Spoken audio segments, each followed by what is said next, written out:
evening. Welcome to this very special orange edition of the Nielsen ratings, where all of my panel are going to be completely sober and compos mentis this evening in honor of this unique stream. So originally this was cancelled tonight because I wasn't sure I would make it back in time, but I got back in adequate time, so I thought, well, you know what, we might as well do it because I don't like missing out on these. And Stupenzo informed me he'd have at least 10 films for us to review next week. So I felt that we needed to split the odds on that and divide those numbers. But before I bring in my hosts, I thought I'd show you guys what an amazing weekend I had. So this weekend, I was at a... hang on. Sorry about that.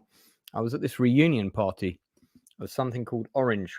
Orange were unique dance events that were organized in the early 1990s in the London area. And they were, let's just say they were part of the dance music culture of that period. So I was lucky enough to go to their 30-year reunion party this Saturday. And boy, was it good. Would you like to see a bit of it? Of course you would. Let's have a look. All right, so here we are.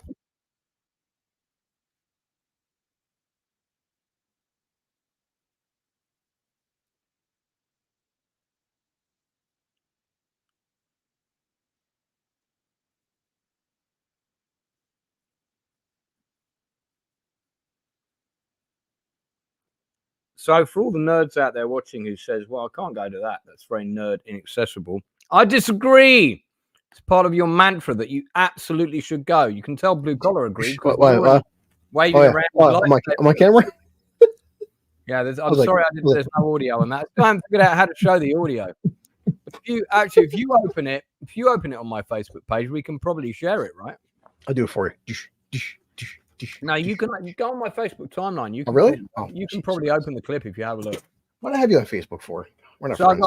I've got Brew Collar Loser here, who's praises I was singing earlier this evening. I'm definitely sober. I can tell. I can see that. Also, DJ Stupenzo is in the house. Is that pretty much what it sounded like? Mm-hmm. Do you know what?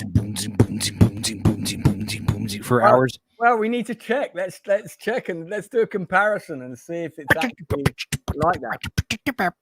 Lou, can you go on my timeline and bring up the video in question?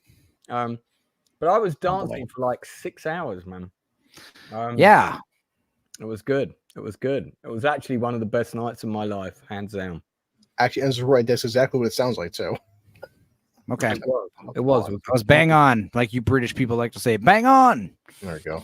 A lot of British people did say bang on about this event. It has been mentioned in so many forums and pages and things this online. Is awesome.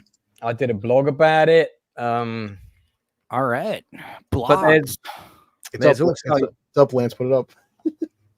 Oh, yeah. There we go. Okay. So, all right. This is at Orange in Camden. It's Camden Palais. Oh, this is like old school. Old school is the best. Yeah. So those are my friends, Monique and Denise, dancing at the front, who are like a birthday crowd that like hung out with me for about 3 hours. This is like Crystal Method Prodigy techno shit. I was not aware. Usually the trance is that's trance. No, it wasn't trance. It wasn't trance. The drum and bass is like this is kind of like more like drum and bass. I mean, to give you an idea of how many people were there, this is a photograph somebody took from one of the upper balconies. Oh, I saw this packed house. Yeah. So I was at the front, right at the front by the stage where I took that video that you just saw.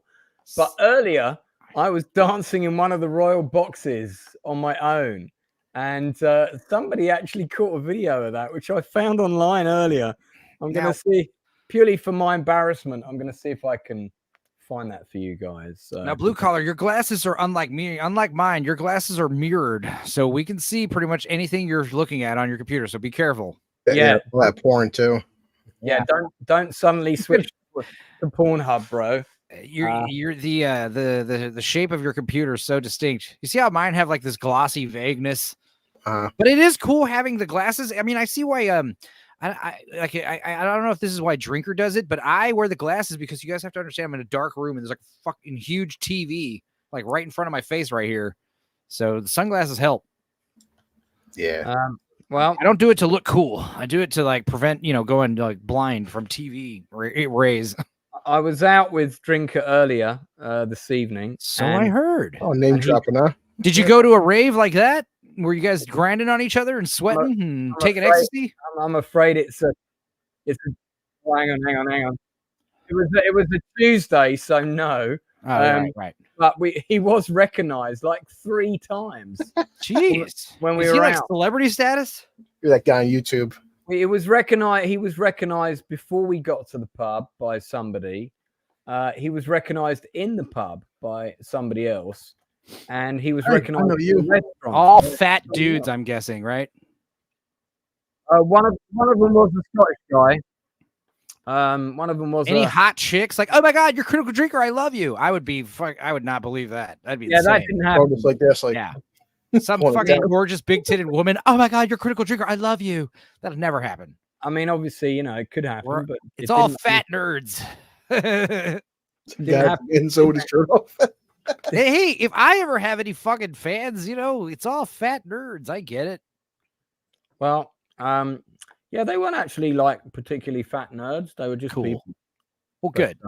But was tonight like a beer and pretzels type of night, or was it like vodka, whiskey, mixed drinks? Or you guys like were you guys sitting at a table? Were you sitting at a bar? Were you standing about? No, we were it was a sit down meal in a restaurant. Okay, so yeah, a pub, a tavern. Well, we did the pub first, and then we did the restaurant, which was also a pub, but it was a pub. What'd you eat? Food. No, I know. What the fuck did you order? That's important. He had a burger, very American. Cool. And I had pork crackling, which was absolutely fucking gorgeous. Did you say pork cracklings? Well, it was like pork, but with crackling on it. Yeah. Yeah, like the skin. You had the fried skin on the pork. It was very nice. Awesome. Yeah, like a pork belly. Hell yeah. Yeah, pork belly, basically. Yeah. Oh, good. Fancy. Yeah. What kind of burger did you get? Just a classic burger, or did you get some kind of crazy mushroom Swiss shit? Yeah, he had a burger with about 50 layers on it. So I'm one of those guys too, where I like more. This is why I was just talking about the Oklahoma onion burger, why I don't want to give it credit, because A, it's from Oklahoma, but B, it only has onions and pickles on it. And a lot of onions, but like typically I like burgers with a lot of stuff on it. Like if you're telling me it's got mushrooms and bacon and lettuce and onions and tomatoes and, I'm like, sure, go for it. Pineapple, bell pepper, lettuce, mayonnaise, ketchup, hot sauce, mustard, all of it. I don't care. Put it all on a burger. Jalapenos. But sometimes a simple burger, like with just onions, really good done. And that's the thing is like, we were talking about this the other night, where if you're going to make a really good burger, the true test is it's just a meat and cheese sandwich, and it's still delicious. But I think meat and cheese is rough, man. No, that's a good way of looking at it. Meat and cheese sandwich, and it's still delicious. It's the true burger. I like right. That. But I definitely prefer some vegetables on my burger, because it's just like meat and cheese and bread. It's jalapenos on a burger. Oh, jalapenos are great. I like a fresh serrano pepper on the side. So you're eating burger, take a bite of the serrano pepper and just keep eating burger. It's like, they're nice and tiny, but they're really spicy. They're like way hotter than a jalapeno. But pickled jalapenos are like a special thing. They're amazing. Well, we weren't originally going to do the Nielsen ratings tonight because I thought I was going to be late. I thought we were going to do it 2 hours late or something, like around 6. Well, originally I was going to go later, and then I thought actually, we can do a week off, but But the Drinker is going to Pinewood Film Studios tomorrow, so we couldn't go too late. I don't want to say why or what he's doing because I'm not sure how much of that I'm allowed to divulge. Yeah, I can imagine. But he's got a set visit, which is really cool and sweet, really nice that's happening. So plus it's Thursday, man. It's open bar 100, dude. It is Open Bar 100, and I'm going to be on it. Is that this week? Yeah, It is. Yeah. Cool. Yeah. So is he going to have like a huge panel of rotating guests? He is. He's going to have a huge panel of rotating guests, and Yeah. I'm going to be on the second shift. Sweet. So, Aaron, is he going for like an ungodly amount of time? Is he going to be like a 12-hour stream or something? No. It's probably going to be a big one. I can imagine, yeah. Good to see you, Aaron. Haven't seen you on the chat before. Welcome. Hey, Aaron, how you doing? So, I mean, I'm going to try and find this footage of me dancing. Yeah. But I have found footage of this guy who got his shirt off like really early. And it's funny because everybody remembered him because he got his shirt off like really, really soon into the event. And I remember going up to the bar to get a glass of water and passing this guy. And I turned to this girl and I said, that guy's going a bit hardcore a bit early, isn't he? And apparently, there he is. And apparently later, I think he lost his shoes and ultimately got chucked out of the club, which is quite... Boo! I think that's sad. But, like, it was a daytime rave from 2 until 10, and that guy had his shirt off at 3 p.m. in the afternoon. It's because he's been partying since last night, bro. So he went full blue-collar loser, like, pretty early on there. Now, that seems like something more like a Lord Toxic move, taking the shirt off and being all sweaty.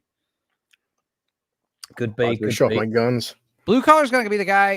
Dude, I don't do it, but he's going to be the guy falling asleep. But when I get way too drunk, I get sleepy. I'm one of those guys where I'm going to just like, even in a fucking loud ass bar with huge sound system, I'll find a corner somewhere in a table and I'll just like, I've done it twice.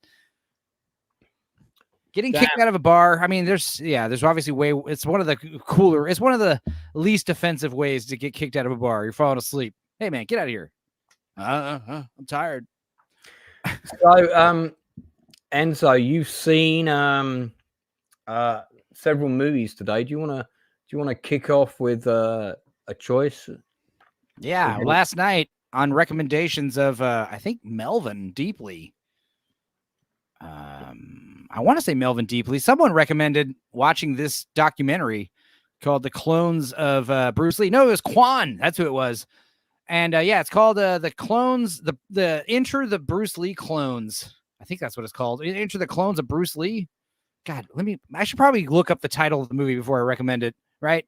It's probably a good idea. That would help out, yeah. Yeah, just double check. You should. It was one of those titles where I thought they could have come up with a snappier title. But it's called, oh my Lord. Oh, geez. I got to find out where I even watched it. Okay. Enter the Clones of Bruce. All right.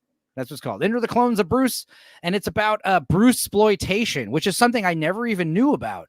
Apparently because we all know about Bruce Lee. There's a bunch of movies about how he died in his movies, and he died when he was in his 30s, and he had an incomplete movie, Enter the Dragon or whatever, Game of Death. And it was on the shelves for several years before it was released.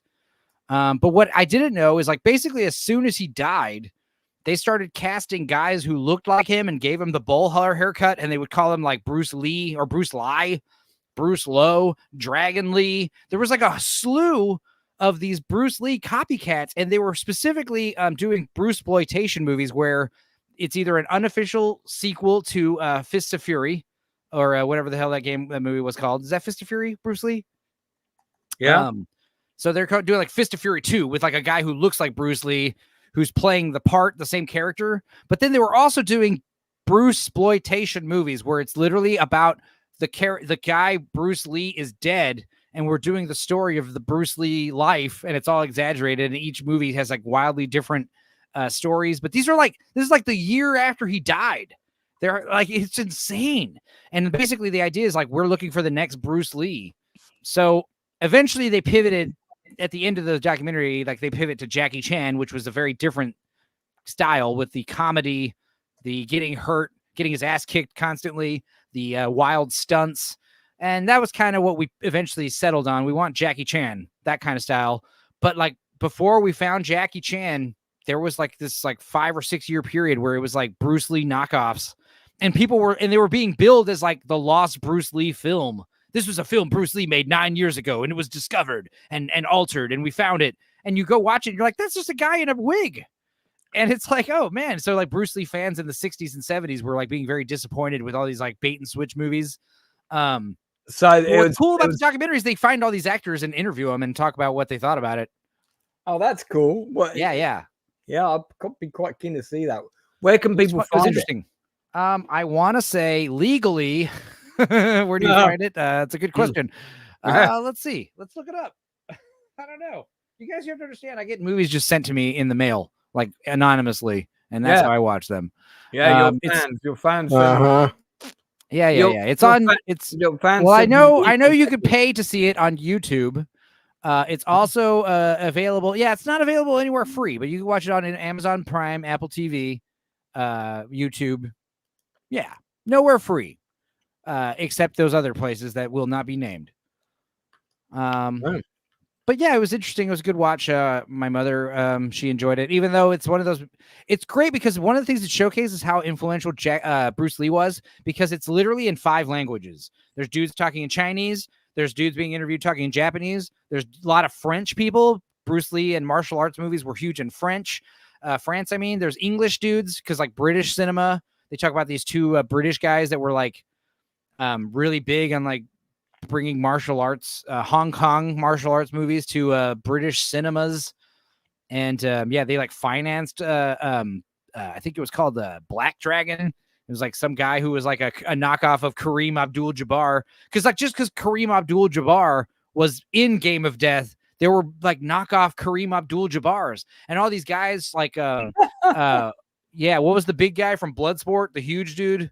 What's his name? He's very famous. Oh, that big Asian dude. Yeah. Bolo. Yeah.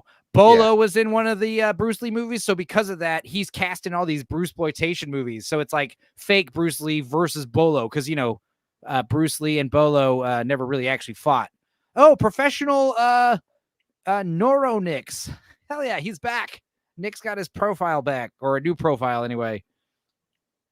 Nick's got locked out of YouTube or something, I think. Right. Why did he get locked out of YouTube? I don't know. Hopefully it's nothing serious. Maybe his password glitched something out. bad. Hopefully he didn't get hacked or banned. Nowhere free, but how much does it cost? Typically when you're watching movies legally on the internet, they cost about $4. So it's not huge.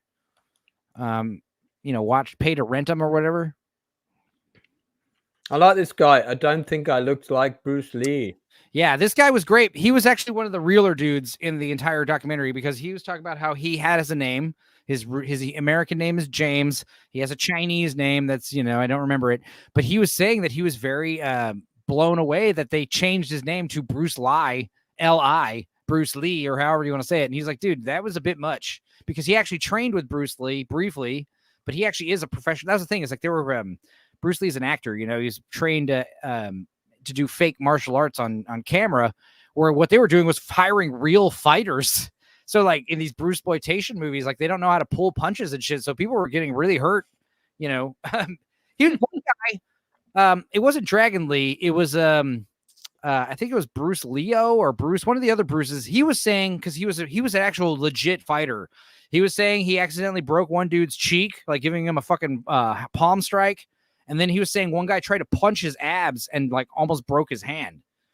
And, that stuff sounds like a little make-believe and stuff, but it's like, if you know anything about these real Hong Kong martial artists, especially when they're like, fighting actors, kind of believe it. But yeah, it was good. What would you give it out of 10? On documentaries, I would say I'd give it a solid 7, 6.5. I mean, obviously, if you're a big Bruce Lee fan, check it out. If you're like a layman who's just looking for a documentary to watch, it might not be your cup of tea. There's no murder or anything crazy going on. It's nothing, it's fun Hollywood gossip, behind the scenes kind of trivia. So it's nothing too earth shattering, but yeah, I definitely learned some interesting stuff watching it. Might not be here for everyone, but if you're a fan of Hong Kong martial arts movies and Bruce Lee in general, like it's a must see. All right. Blue, what are you seeing? Last night I saw, based on a bunch of recommendations, Inside Out 2. Yeah, man. I nearly went to the cinema to see this today. If I hadn't been meeting Drinker, I probably would have gone. Yeah. What did you think of it? Very, very good. I'm and like people said, I honestly, Lance, when I seen the trailers, heard about it, I just skipped it. And I've Jeremy Johns, Geeks and Gamers, our friend Tyler Wolf, and it did 150 million over the weekend. It's blowing up, and I'm like, is Inside Out 2 going to be any good? I watched it yesterday, and I'm like, wow, I'm Did still you making cry? Did you Yes. cry? I cried You twice. Yes, I did. I cried That's what twice. happens. What? Like I told you, man. It's because he goes all buzzed. He goes all, he goes to the movies all drunk. Yeah. No, No, Lance, I'm it just was. kidding. No, it's I just heard it not- was very moving. I heard there's It a is, specific yeah. part that's like it's hard not to. All right, no And- spoilers, please, because I haven't seen it yet. Yeah, I don't know Well- anything about the scene either. I just heard there's like one specific part where you're gonna cry. I was like, cool. Yeah, Love knowing this that is stuff. Lance, this is old school Pixar, and it's shockingly you could watch Inside one and go right into this one, and it's a very good transition. There's no messaging, no political pandering. It's just a sequel. That's it. There's no Yeah, well, non-binary transition. Did you like the first one? Yeah, So I mean, it's they didn't have a storyline where the main character might be gay. She's having gay thoughts, all that nothing like that. Look, I saw the Nothing. first one and thought it was okay. I didn't see it a second time. I love the first one. I thought it was like Okay. Pixar. Again, and the first one did like $1 billion fucking dollars. I think the No, first I one was know. a solid film. I do think this one is a little bit more mature, but also the character Better. Riley. Well, Riley does age, so it should be more mature. Plus, I heard it's been 9 years since Inside Out too. But I've heard it's kind of like unanimously, like people are saying it's better than the original. Is that true? I would say it's better in the sense that it's more adult. So like, which would be expected. You figure, say a kid was like, okay, 8 years old when Inside Out came out, that kid now would be a fucking teenager. This is marketed towards high schoolers in a sense, because I mean, she is 13, but I could see like 8-year-olds not understanding the more complex themes, but it's also not targeted towards 8-year-olds neither. So no, this is objectively a better film than the first one. Yeah, I mean, Toy Story 2 is like loads better than the first one. So, exactly, it's like, right. No, So I was shocked, Lance. Of the characters depicted on the screen here, the questions are: which one is Lance? Which one is Enzo? Which one is Blue? Which one is Northern? I have no idea. None are drunk, so that's a problem. Yeah, what's up with that? It's a hard call, man. I don't know. This guy's like bashful or something. This guy. He's actually okay. He's embarrassment. Yeah. Okay. So break him down, and maybe I could describe who. Okay, might be who. he's embarrassment. Top left corner. Yep. Okay. She's anxiety. The middle one. She's the orange one. Yeah. The green one is envy, and then the one on the right is boredom. She's a goth chick. Like, oh, I'm so bored, and she's very sarcastic. Yeah. And then remind me, who are the bottom ones again? Okay. What would Amy Poehler is joy. Joy and Lewis Black is anger. Obviously, they came back. I guess joy, sadness, anger. Yep, and then fear and disgust. Yeah, and I guess the biggest thing was Mindy Kaling and Bill Hader didn't come back for the voice actors because they wanted too much money. It's like, well, dude, no offense, they can recast you, which they did. Sorry, easily. I don't know. I hate to say it, but I'd probably be Joy. I don't know. I'm not a very angry or embarrassed guy. I don't know. I think I'd be anxiety, the guy in the top middle. Sure. Yeah. That'd probably be me with everything I've been through in the last few years. Not physically, obviously, because I don't think my hair looks like a pineapple. I mean, it's not far off, but I would say Lewis Black for me because it's Lewis Black. He has the funniest fucking lines in the movie. I mean, just every time Lewis Black talks, I just laugh. It's default.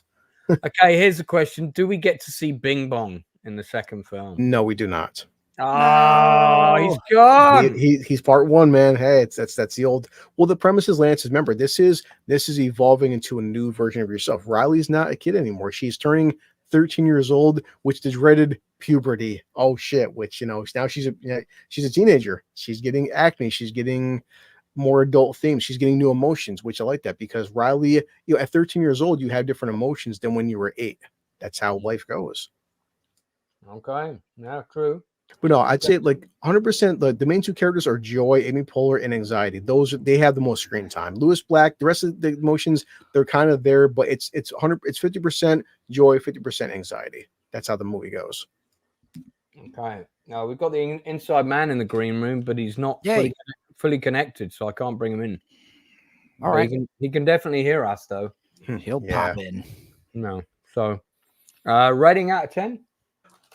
Shit, I give this a good man, Lance. It's hard. I'd say a good 8. 8.5, probably, maybe a 9. I mean, of course, Pixar does hit you in the emotional feels. They know how to hit this point where I hate when people say that, yes, this is targeted towards teenage girls.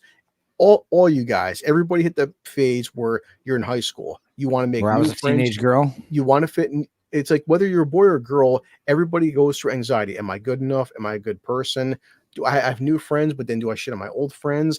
The emotions that Riley feels, it doesn't matter if it's a boy or a girl. Everybody has anger, anxiety, jealousy, disgust. Not me. So, yeah, at 13 years old, you probably did. Nah, dude. I've always been super chill, cool cat. Uh-huh. Well, Pixar is learning lessons. Who is this Aaron Charman? I've never seen it. Him. Is no, and people are saying like this. The box office, man. This is Disney's big. Well, this is Pixar's biggest film in the past like 5 years. So maybe, I mean, I want to hope that they could like course correct this. Like I said, Lance, you could bring an entire family to this film. There's nothing offensive, no agenda pushing. It's just an old school coming of age story for a teenage girl. But it could be I so want them to do more sequels for this. I want them to go as far as I would be fine seeing Riley at 18. Right, I want to see Riley as a parent, and when freezing blue collar. Yeah, no, because at 18 years old, you would have a whole I don't know, but you'd have a whole different set of emotions at 18 versus 13. Yeah. That's what it's like this film. Every film, she's going to evolve into different emotions because an 8-year-old kid doesn't have anxiety or embarrassment or boredom, And they do a small little hint at like nostalgia. At one point, they show an old lady, Lance, and she's like, "Hey, listen, come back in 10 years because you're not old enough for nostalgia yet." It's funny as hell. So fucking nostalgia does come out for a couple scenes, but like no, go away for now. You'll come back later. So Riley would have more emotions as she ages. Dude, yeah, Inside Out 3, 15 years from now, and it's all nostalgia driven. It could work though, honestly, if they did it right. Yeah, if they did it right, I can see that working. I'd like to see one with Riley as an adult and she's having a baby. So at that point, there'd be a new cartoon character that would be called Pain. You're going to go through real pain for the next 15 minutes, then I'm going to be gone. Yeah, but I can understand why families are just. I mean, and Lance, I went on a Monday at 8 p.m. My theater was like it was like 75% sold out on a Monday at 8 p.m. So this movie is blowing up at the box office, man. No, that's good because we don't need any more cinemas closing. So yes, no, it's no. I would highly recommend Inside Out. So okay, good. Inside Out 2. At a cinema. Inside Man. Inside Man's here. Hello. Hello, everybody. How are you, sir? Oh, yeah, tickety boo, mate. Tickety boo. Yeah, in rude health now, fortunately. So I was so sorry to have missed Sunday's episode. So, yeah, absolutely gutted because it was actually my favourite episode of Band of Brothers. So, what I'm going to have to do is I'm actually going through my archive. So, if it's okay with you, Lance, at the very beginning, I'll do a quick kind of recap. And bring some of those pictures in, and and then you mean on Sunday? Yeah, on Sunday, yeah. And then carry on with 7. There was just a couple of little things that I think I kind of wanted to say. In particular, there was a story about the battle sequence, the big little battle sequence that it was a big battle sequence, but it ended up very, very minor on the screen. Yeah. No, absolutely. In fact, I remember you telling me that story. So I feel it's only fair it should be shared in public domain. Yeah, I think it should. Yeah. So we'll do that on Sunday. Drinker's going to try and be on for the last episode for Excellent. sure. Yeah. Spoke to him about that earlier today. I had a text message from Shane. Oh, did you? I did indeed. He apologized for not being able to come on. He will see if he can come on before the end. That would be fantastic. It would. That would be fantastic. Yeah, great. It was nice that he got in touch. Yeah, really nice. But all right, let's talk about other stuff that we've been perusing, as it were, and then we'll try and go back to fun images of me dancing again. So The Boys. Now that's a bit controversial. I watched them all in a row. Yeah, I watched all 3 episodes that dropped. I think they dropped 2 on the first week, and then there's a third one out. I think there might even be a 4th one. Oh, the 4th one drops on Thursday. It's going part 4 is this week. Yeah. Yeah. Let's talk about it. I mean, first of all, just to be upfront, I'm a big fan of the Boys graphic novel. I've got the entire series, all of them. So I was very much looking forward to The Boys when it was adapted for the screen. I thought the first season was pretty good, but I thought the third season they fucked it, and the biggest disappointment was Hero-gasm, which in the comic, in the comic, if you've read the comic, it is like it's the superhero Oscars, and they have a proper ceremony, and everybody always complains because what's his name, the main character, the one that Anthony Starr plays, Homelander always wins all the awards every year because it's kind of fixed. But that was like quite fun, and the president or the vice president of America always attends. And the thing that they do is they come up with this big scheme in the graphic novel where they say, attention, people of Earth, superheroes and villains are all teaming together because we have detected that the Martians have sent the satellite Quagon 9 to destroy the Earth, and we can only defeat it with our combined powers combined. You won't be seeing us for the next week because we're teaming up to save humanity. So we'll be gone from your towns and cities, but we shall return. And it's like a big public announcement that takes place all over the world. And then they all fly off and it's all on the telly. They're actually flying to this secret island to have a massive week of orgies and drugs, and which culminates in this Oscar ceremony for superheroes. That whole sort of cult backstory, that was basically a superhero swingers party in season 3. That's all it was. It was a sex party in a house. And I was thought, with blue screens and shit, you could have easily replicated what was in the comic. This whole how they come up with this big scheme to get away for a week, and the other thing is they hire all these hookers, and they're all brought over on luxury yachts. And the hookers have to snort Compound V in order to keep up with the athletic sexual appetites of the superheroes for the week that they're there. And they're all paid like $5,000 a day. I memean, it's in the comic when you're reading it. It's like, what? But it's brilliant. It's so funny. And then like in the TV show, they fucked it. They didn't do it properly. And I was like, man, this is such a cop-out. Why did they change it? Yeah, and they changed a lot of things. And start of season 4, Blue, what do you think of it?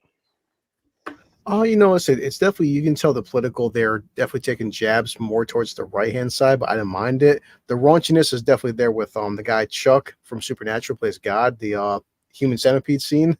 Oh my god, yeah. I busted out laughing because it's so over the top, man. I liked it.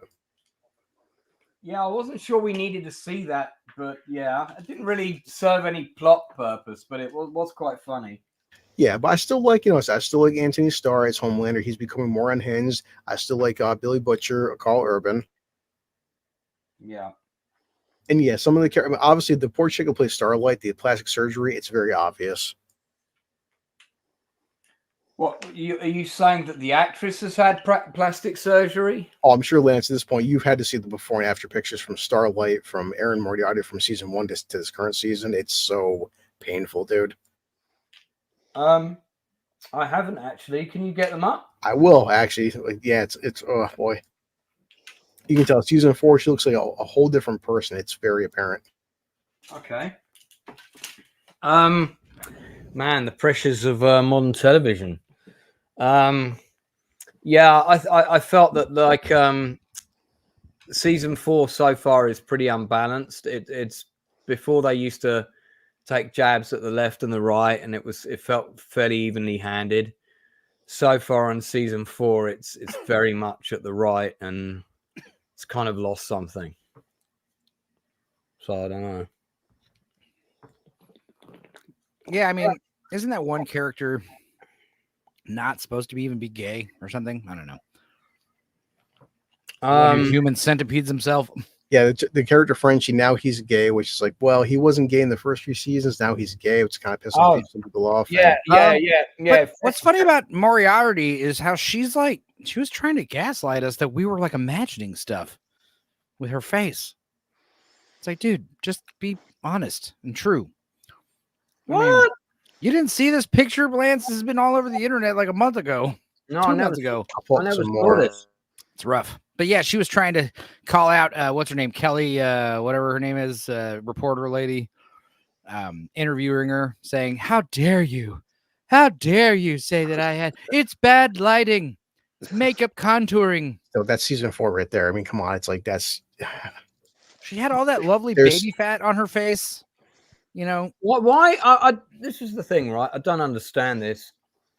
It's like it's a sickness. Sorry, what's the name of the actress again? Moriarty. Erin Moriarty, yeah. She plays Starlight. Hang on, isn't that the bad person? Yeah. Sherlock Holmes? Yeah. All right, so Sherlock Holmes lady looked perfectly, I mean, you know, not my cup of tea, but perfectly beautiful, sort of right there. Classic. Adequate. Yeah, but you can see nose job there. Yeah, that's way different from season 1. Yeah. Eyelids. Distance. Probably big fake titties. Let's be real. That was probably the first thing she gets, right? Yeah. The first thing they do usually is the nose job or the boob job. And then, sometimes they just get, what happens is the first of all, the plastic surgeon is kind of a salesman. It's right there. And he's like always trying to upsell them. And then sometimes these people, these people have a sickness where like, you know, they never know when to stop. It's like blackjack. Like you're playing blackjack and you just don't know when to like take your chips and like get off the table. Like, yeah. I mean, although the results can be quite hilarious. Yeah, I mean, sometimes they pull it off, you know, you're like, oh, that person had plastic surgery? I can't even tell. I didn't even know. But like some of these people just look like lizards. It's like, what? How do you not understand there's been a huge, you know, it's a downgrade and you wasted a shitload of money doing it too. Like thousands of dollars just so people could say you look like a weird alien, you know? Yeah, because I mean, how old is she? She's old enough to be getting plastic surgery. She's like 28 years old. I'll look up in a second. I mean, remember Jennifer Grey, how she had that huge proboscis, Jewish nose, and she got rid of it even though she was young. And what do? We forgot all about her. We didn't, you know, who is this person? It's like when your dad shaves his beard for the first time and you're like, cry. I don't like this. Yeah, she look different. She's 29 years old right now. Oh my God. Wait until at least you're mid 40s. Unless there's something seriously wrong or flappy, you know, don't be getting plastic surgery unless you've got like, you know, maybe you were 500 pounds and you lost 300 pounds. You need some tucks and skin shortenings or whatever. I mean, I got to say, I was a big fan of the Jennifer Grey proboscis. I loved it. Yeah, I was a bit upset when she got rid of it. She did a whole show about how nobody recognizes her anymore. It was a sitcom where it was just like, nobody recognizes I'm Jennifer Grey. Yeah, but I mean, but it also shows the power of how powerful like a new nose is, like how different you can look with a vastly different nose. Was that a sitcom or was that a documentary? It was an actual sitcom with her. It was a failed sitcom. Yeah, it was a failed sitcom with I think only a pilot episode or a pilot season. Right. Yeah, that sounds about right. The Boys season 4 so far, I'm not that impressed. I mean, I do like watching Anthony Starr play Homelander and him gradually. Him and Carl Urban are they're the best parts of the show, hands down. I think Carl Urban's one of the weaker parts of the show myself. His British accent is fucking horrendous. Look, this is Mother's Milk right there. Isn't he British in real life? No, he's not British in real life. This is MM. Like look at MM to season 1 and 2, Lance. This is season 4 MM. It's like he's like, dude, people have been commenting like, are you sick or something? That's probably. look at the difference between. Yeah. That dude's probably got fucking what's his name? Yeah, Black Panther cancer or whatever, you know? Like we saw all those pictures of what's his name? Black Panther. What was his name? Oh, Chadwick. Chadwick. Yeah, we were seeing pictures of Chadwick promoting some movies towards the end of his life, and we're like, oh, something's wrong with that guy. He's way too skinny, you know? Yeah. And then he died like a few months later. But that's the thing.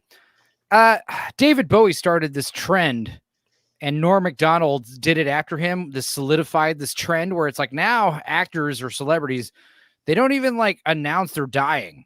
They just say, hey, here's my new album. It's about how I just died. And then they die. And then we didn't even realize they had cancer the whole time. It's like, dude. I mean, even articles been asking, like, has Mother's Milk been recast in Boy season 4? No, it's the same actor. But people are asking if it's literally the same actor.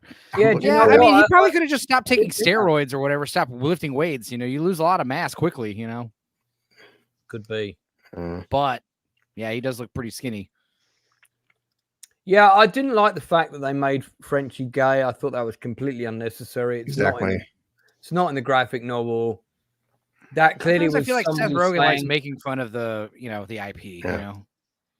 Yeah. Like, well, wouldn't it be cool if he was like eating his own ass? They definitely make jokes about, like, was it transgender bathrooms, and that's in there, and they make jokes about the conspiracy theories and different. It's like, I get it, you're poking fun at both sides, because they do make, like, woke jokes as well, but I don't care about. What it probably is they probably just wanted a gag of someone eating his own ass, and they're like, would this really like hurt the character if we made him gay just so we could get that one gag in? Because that's no.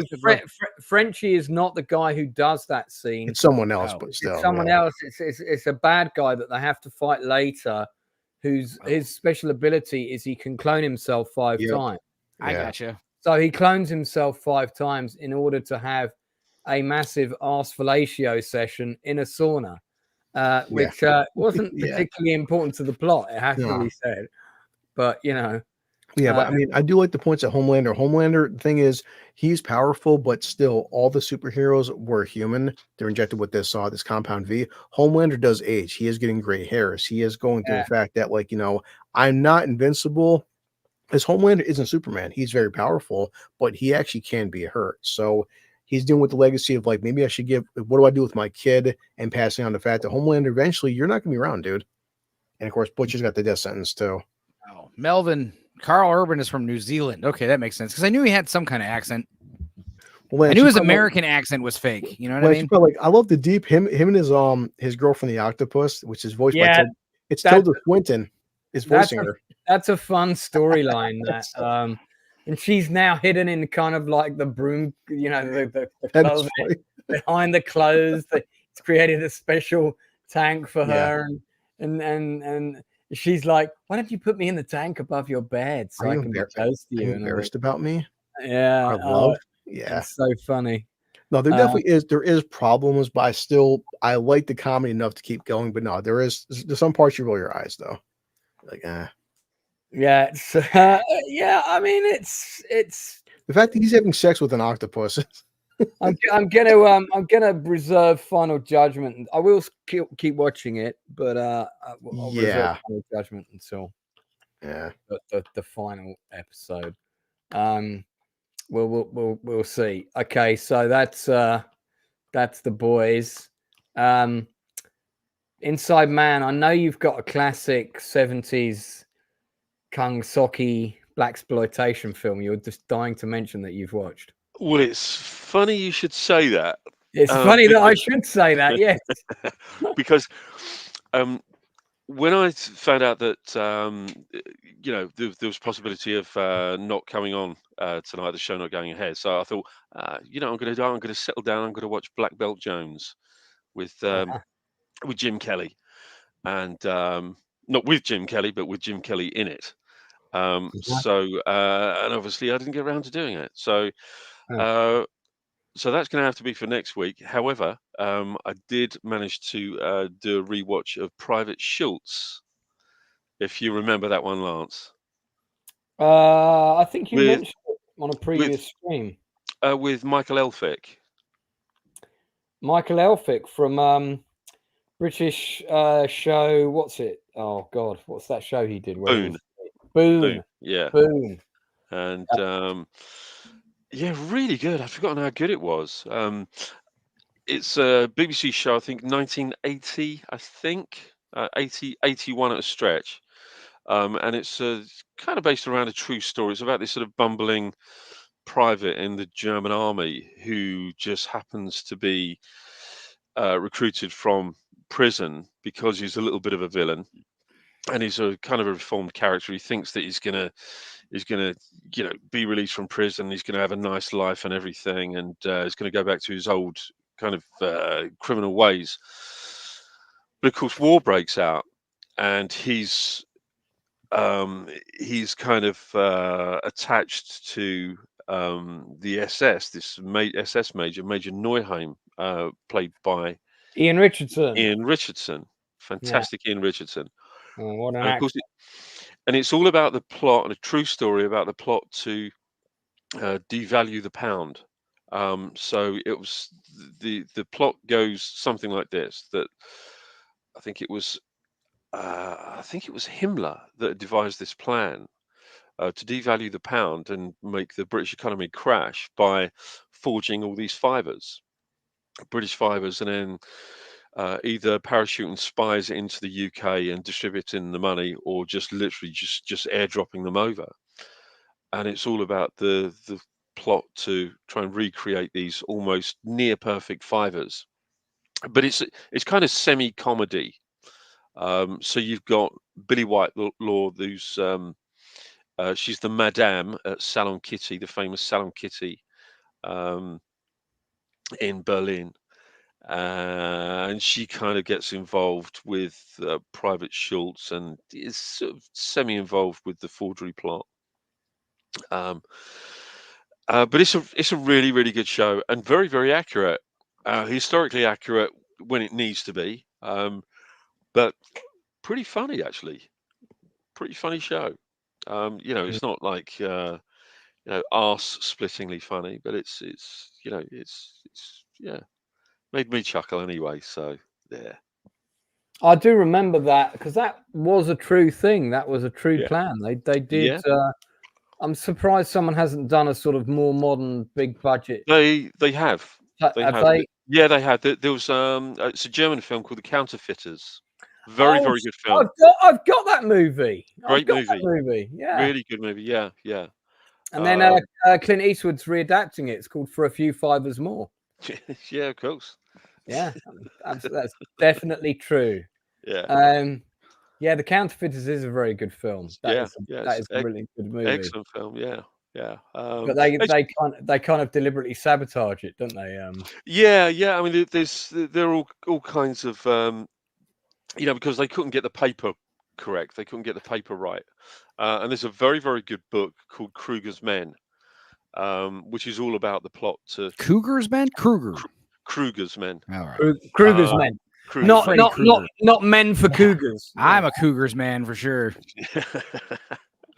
And yeah, it's a really good book, and it's a kind of a blow by blow account of what they did, all the kind of problems they faced, and of course they got all these Jewish forgers and artists and everything, and put them in Sachsenhausen concentration camp, and they were segregated from the rest of the camp, and of course it was under sort of pain of death that they that they managed to forge these fibers. They did it pretty successfully, and of course there are still millions upon millions of pounds worth of these fibers that are out there. These old big white fibers, and I think it was about 10 years ago in Lake Toplitz, because there's always been this search for Nazi gold, isn't there, in Lake Toplitz, and somebody pulled up a couple of crates.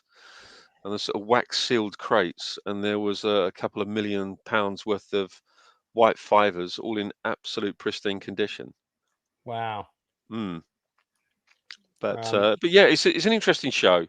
If you like your kind of early 80s BBC wartime comedy type shows, very niche.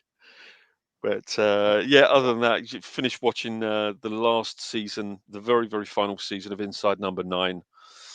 which was kind of an okay episode. A little bit, I don't like using the term meta, if you like, but it was good. It sort of rounded off the whole 9 series. Your mate was in it, by the way.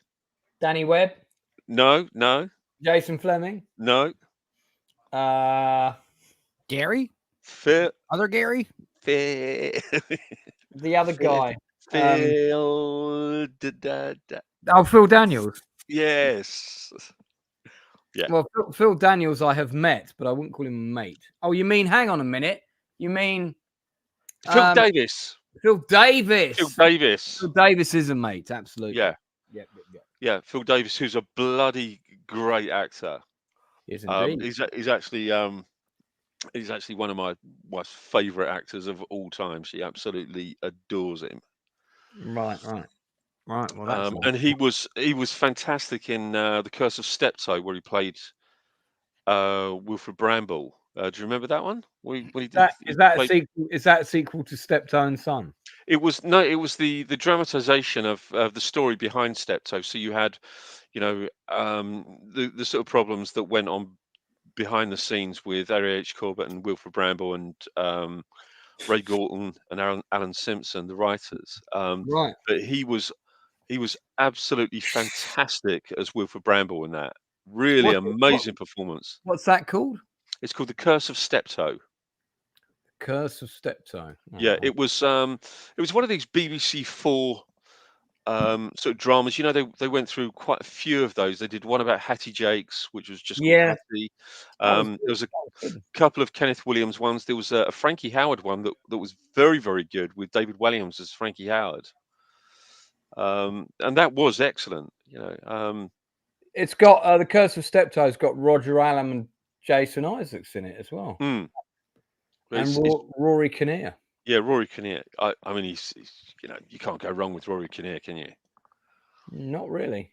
Oh, you dirty old man.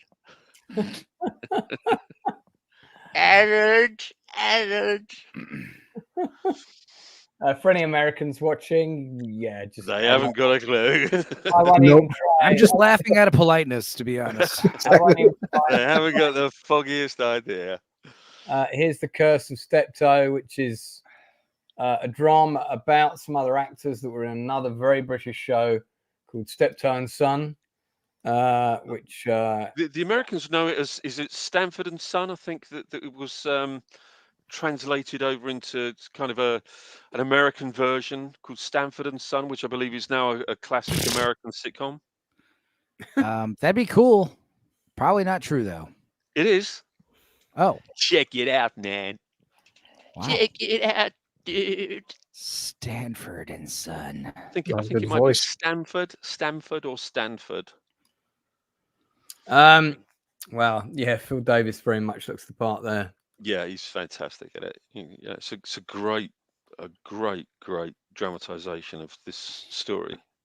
And all right, I've got a show to recommend that I saw the first season of and own on DVD when it first came out. I picked that up around 2011. I had forgotten that whether it had any more seasons or not, and then I came across it, and it had 5. So in the last 2 weeks, I have binged them all. And that is Episodes. I meant to talk about it last week. Oh, yeah. But we ran out of time. So the basic premise, for anyone who doesn't know, is Matt LeBlanc is playing himself. Oh. 2 British writers who have a hit TV show in England, which is loosely kind of based on the History Boys. They have this hit TV show, and the Americans get really interested, and they want to pay them lots of money to remake it. And it's about a school teacher, like an English teacher, who enthuses his pupils with knowledge. It's a bit like Dead Poets Society. And it's just this huge hit in England. So they come over and it's like, yeah, we want to remake your show. We want to set it in America. And they're like, yeah, but we've got to keep it the same. Otherwise, no, of course, absolutely, it should be the same. We're thinking Matt LeBlanc for the teacher. But the teacher's like 65. Sure, Matt LeBlanc's a bit older now. He's not 65. No, sure, but he's a bit older, and well, why don't you meet with him and we'll see how it goes. And the long and the short of it is they get strong armed into casting Matt LeBlanc, and then he actually ends up the story is changed. He becomes like a hockey coach. So the show bombs because it's no good because everything that made it special they've stripped away. But basically the two of them then get kind of embroiled in the studio system. So it's all set behind the scenes. You've got a number of supporting characters in it that are very funny, including various kind of psychotic producers, mad agents, strange actors, and so on. It's really good. Every episode's about 25 minutes, so perfect for Stupenzo's attention span. Yeah, it's a good show. I recommend it. It's a very good show. Yeah, I've seen all 5 seasons. There's a laugh out loud moment in every episode, pretty much. And yeah, Matt LeBlanc's got like a stalker. Hey, side boob. Who's really fit. I knew that would get your attention. And he's like, she's stalking him and she ends up in his house and he kicks her out. And then one time later when he's feeling horny, he gives her a call and gets her to come over for a shag. That's how it works. But then kicks her out again. Yes. Yeah. And she'll be back again when he calls her later. Yeah, there you go. But it's a great show. There's a few cameos, like David Schwimmer pops up in one episode playing himself in a pretty funny scene. And in fact, that's the scene on screen now. But yeah, it's good. Good show. Has anyone else seen it? Yeah, it's brilliant show. It's really worth a watch. It's kind of typically British, but then we get that that sort of over the top sort of American caricatures that fish out of water. It is really good, and I reckon that there's a lot of truth in that. I think the writers behind this, I would say they know exactly what they're writing there. Yeah, I mean it's a very sort of narcissistic look at the American studio system and how it works, and I would say probably very accurate because I certainly recognized a lot of the characters and tropes in the show. Money launderers, all of them. Yeah. It's a big gorilla. But yeah, it's this scene is brilliant. Like, Matt LeBlanc takes them to his ranch and says, "Let's do some shooting." That gun is going to fly out of her hand. Well, the funny thing is in this scene, she hits everything that she aims at, and she's like really shaky. And then her husband, who's being all cool, he takes over and he can't hit a fucking thing. So yeah, they literally turn everything on its head, which is pretty good. Matt LeBlanc playing this kind of accentuated, very selfish version of himself. Hey, yeah, slow down. Oh yeah. Yeah. Shall I go back to that for you? Yeah. Just go. Keep going back and forth between those two. Okay. Like backward, forward. Let's just keep going. See what else is in store for you. Yeah. No, it's a good show. I really like it. Hollywood blows. There you go. So yeah, it is funny. It's gonna be hard to search for this show. I guess you'd have to say Matt LeBlanc episodes. You'd be like, "Do you mean Friends episodes with Matt LeBlanc?" You'd be like, "No." Actually, if you go on to Her Human Movies and just type in episodes, oh no, it's all there. It's all there. So, but Stephen Mangum's very good, isn't he? He's very, very good. I think they're both good. I think, really good cast. Stephen Mangan and who I met at the cinema once at the Empire Leicester Square, and Tamsin Greig are superb in this. John Pankow is very good as well. Kathleen Rose Perkins, very good. It's a really good cast. Daisy Haggard is in it, who recently had her own TV drama show. Has a sad last name. Why would you go? I mean, whatever. It's fine. Well, she has that face in most of this show, and she just constantly goes. She's looking kind of haggard. I'm not even gonna say it because I already did, but it seems like that's like the millionth time that joke has been said. Quite possibly, but more importantly, she can walk llamas. That's llamas. That's key. So I recommend episodes. Good show. I give it 8 out of 10. Nice. Obviously, it needs more llamas. I love on Emperor's New Groove where he's like, "Yay, I'm a llama again." Oh wait. Yeah, have the Americans never heard of that show? I mean, you should have done for sure. Sure. Yeah. So, Stupenzo, what else you seen? Something bad. I watched two things that I wanted to talk about last week because I wasn't here. I was just really sleepy after watching whatever it was we watched on adaptation. Yeah, last week. I just had to go to sleep. I knew like right after the adaptation stream, I was like, I'm not going to be awake 2 hours from now when Lance goes live. So I just sent him a thumbnail and I was like, I'm going to bed. Sorry. And that's all I said. And I went to sleep. It was great.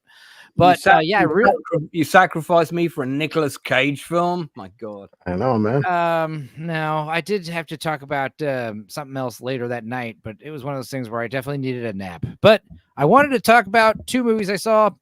One of them, I won't go into too much detail because I did go over it thoroughly on my channel, but it was the BET Don't Tell Mom the Babysitter's Dead remake. I heard that's terrible. It wasn't. It was actually very faithful to the original, and I was actually surprised that it was that faithful. I mean, there was a few little little changes that I agreed with, a few changes I didn't agree with. Overall, I do like the original better because it's nostalgia driven, and if it ain't broke, don't fix it. Yeah. But I was kind of impressed of how it was like 90% like the same movie. And I understand I was saying on my stream, like if you're a current zillennial, Generation Z type kid, a Zoomer who wanted to watch a fun family movie, it'd probably be hard to convince you to check out the 30-year-old Don't Tell Mom This Babysitter's Dead. But what's great is I could show you this remake that might be up your speed. And it's the same movie. It gives you it distills the same messages that, sometimes you kids gotta work up, dude. A part of growing up is you gotta start working, you gotta hunker down. And it's one of those movies. But yeah, they race swap just the main characters. They don't race swap too many auxiliary characters. Everyone else that was white in the original is still white. But what's crazy is they changed a few characters' skin color, and it doesn't change anything. I mean, they, in fact, the stoner rocker kid from the original, he's now like stoner rapper kid, and it's the same shit. It really is the same thing. It kind of just shows you how similar we all are, when you think about it. But like I said, I'll talk about it. I talked about it for 3 hours on my stream. If you want to really break down the nuances and what I really liked and didn't like about it. I mean, because it wasn't perfect, obviously. There's some funny parts. There were a few parts that made me laugh out loud, and most of them involving Nicole Richie, surprisingly. What's your rating out of 10 for this? Well, if I hadn't seen the original, I would say it's a solid 7 or 8. But because the originals exists and it's basically a replica, I mean, I give it a solid 6. The original gets like an 8 in my book just for nostalgia purposes and just because I like the soundtrack. But it's a fun movie. I would say if you watched them both back to back, you wasted 3 hours of time. Pick one, stick to it. But yeah, the other movie I wanted to talk about more in depth, it was a new movie and it was a bad one, and it was called Trim Season, and it's a horror film that it was like one of those movies that I've always wanted to see. I've always wanted to see two treatments for the same story. One of them is called Trimigrants, and it's basically about kind of this is the root story as you have during the weed trimming season in California and Colorado and these states where it's legal to grow outdoor weed. You have to understand, outdoor weed plants, like the weed is not as good as indoor, but the plants are like trees. They could grow like 15, 20 pounds on a plant. Typically on an indoor, grow up, you get 1 pound a plant. That's pretty good. But these huge trees you grow outdoors, man, they're big. And yeah, usually what they'll do is they'll hire a bunch of it's like a bunch of stoners who own a weed farm out in California or Colorado, and cute hippie chicks get these awesome part-time jobs around October or August, September, October, around early fall, where they go to these weed farms to live and work. And they get like a couple grand a day to just trim weed all day, and all the weed you could smoke.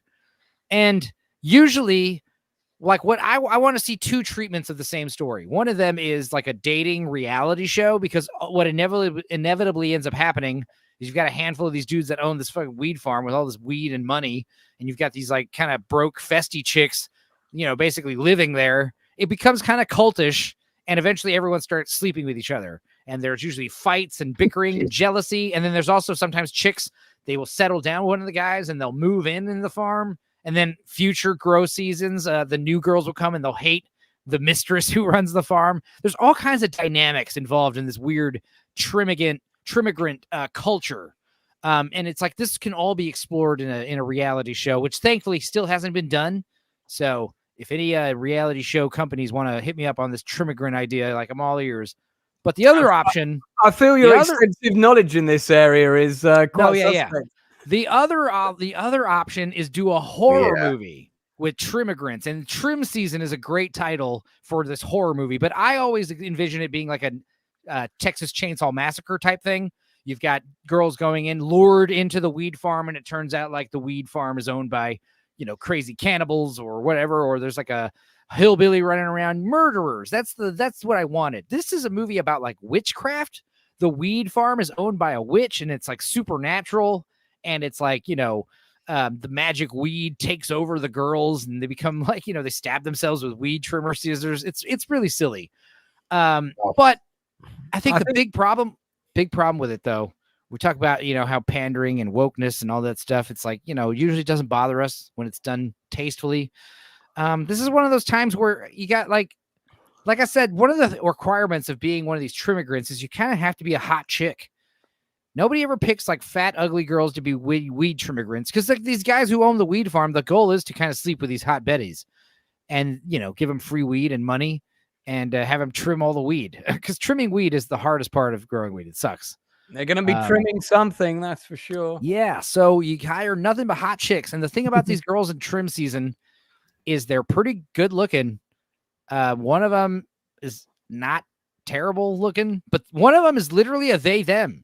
She's got like a little mustache, and she's like, "Hi, my name's Rory." They, them, and everyone all of a sudden like, "Oh yeah, we're she, her." Yeah, also she, her. We're all she, hers except you. Okay, so now we have to say our pronouns all the time because of you.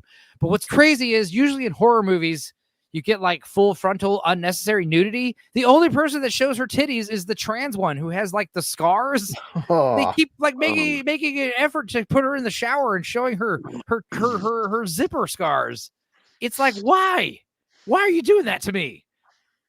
Other than that, the movie wasn't terrible, but that was like pretty egregious, bro. Like there's so many hot chicks in movies that need to unnecessarily get, like, if you're going to have the girl that get naked in the shower, she's got to be hot. Have the hot Chinese chick who can't feel pain. She should be the one that gets naked. She's obviously the best looking of the whole bunch.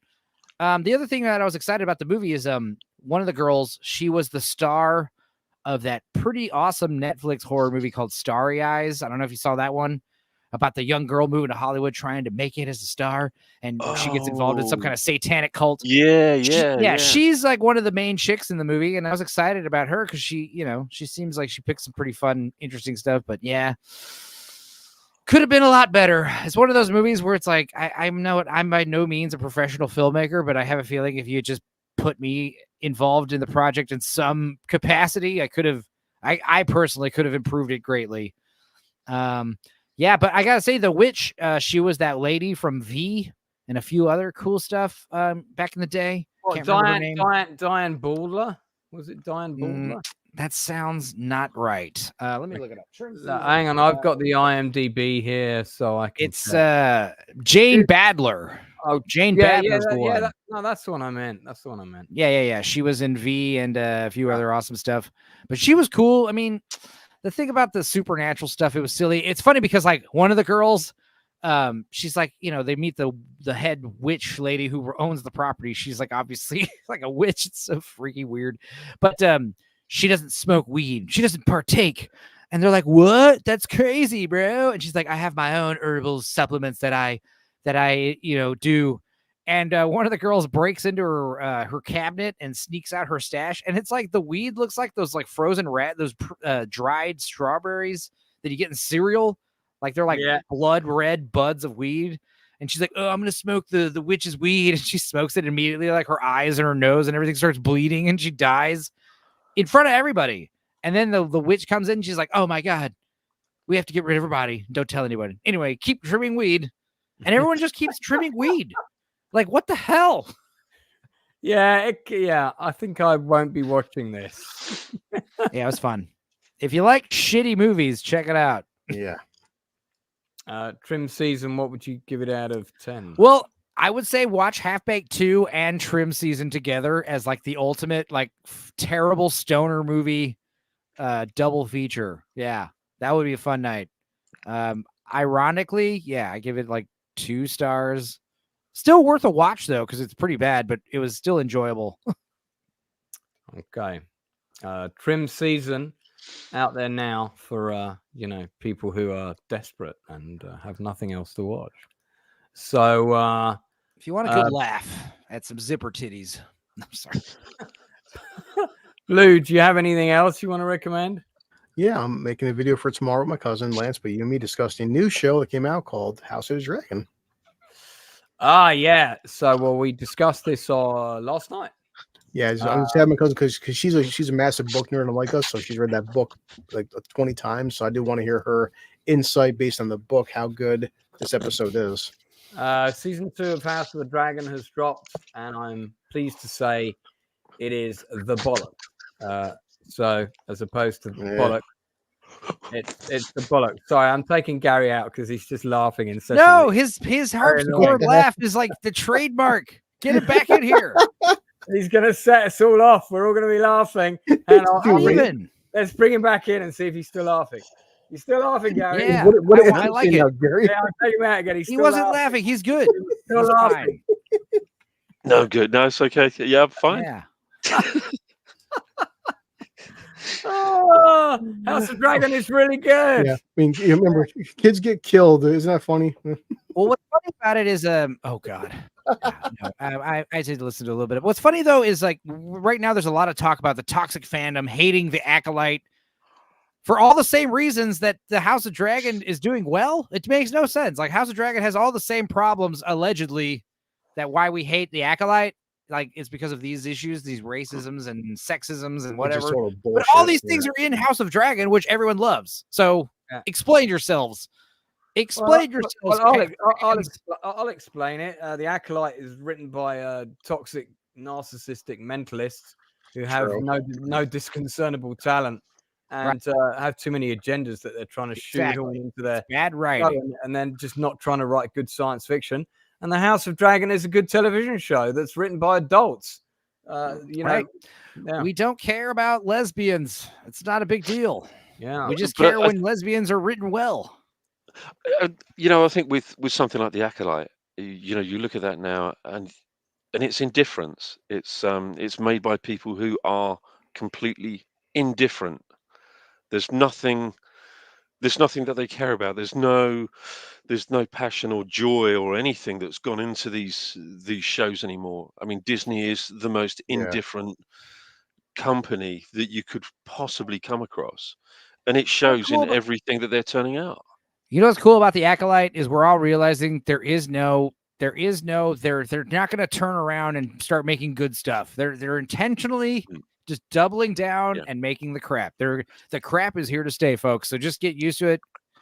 And I think that part of that is that they, whether they make good stuff or bad stuff, it doesn't really matter to them because they know that everyone's going to be talking about it. We're still, we're talking about it. We're giving them, the oxygen that they actually want. It's kind of, it really is what they're after. They're after it being a talking point so that it's going to draw people to it. And also look at the ratings, Gary. I mean, according to the sources, this was just Sunday, but Acolyte had 8 million viewers live.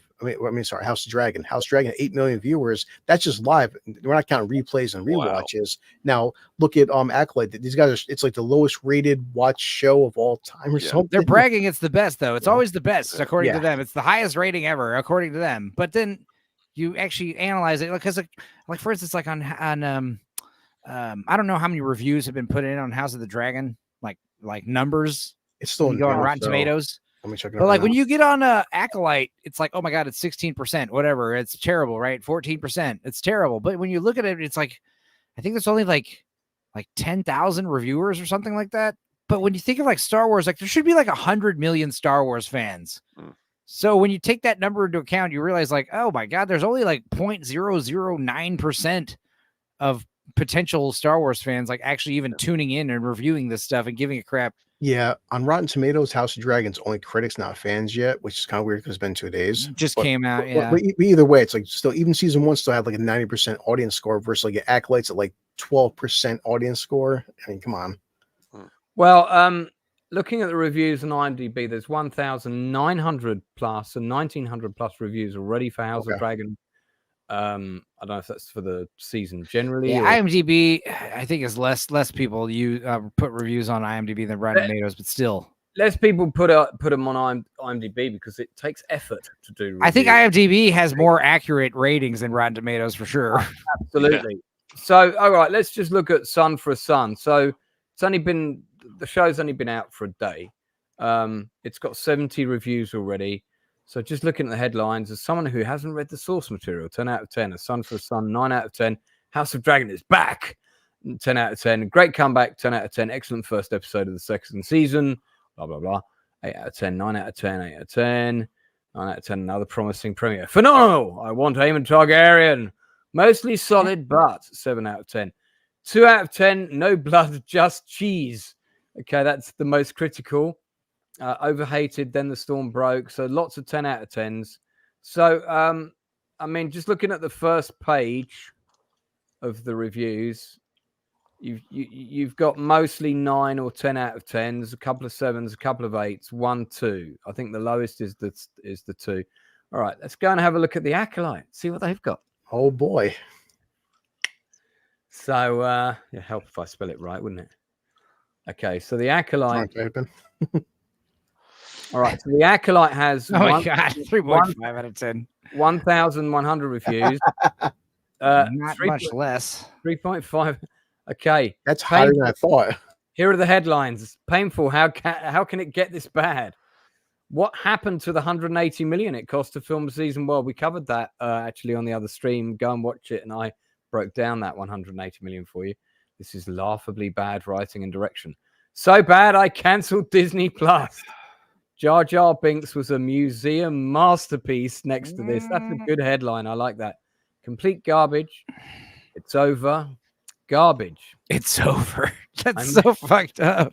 I made an account just to rate this junk.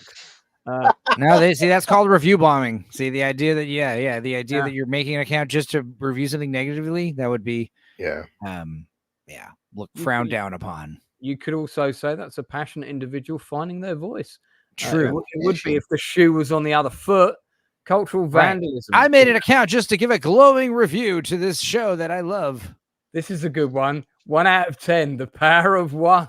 The power of 2. The power of many.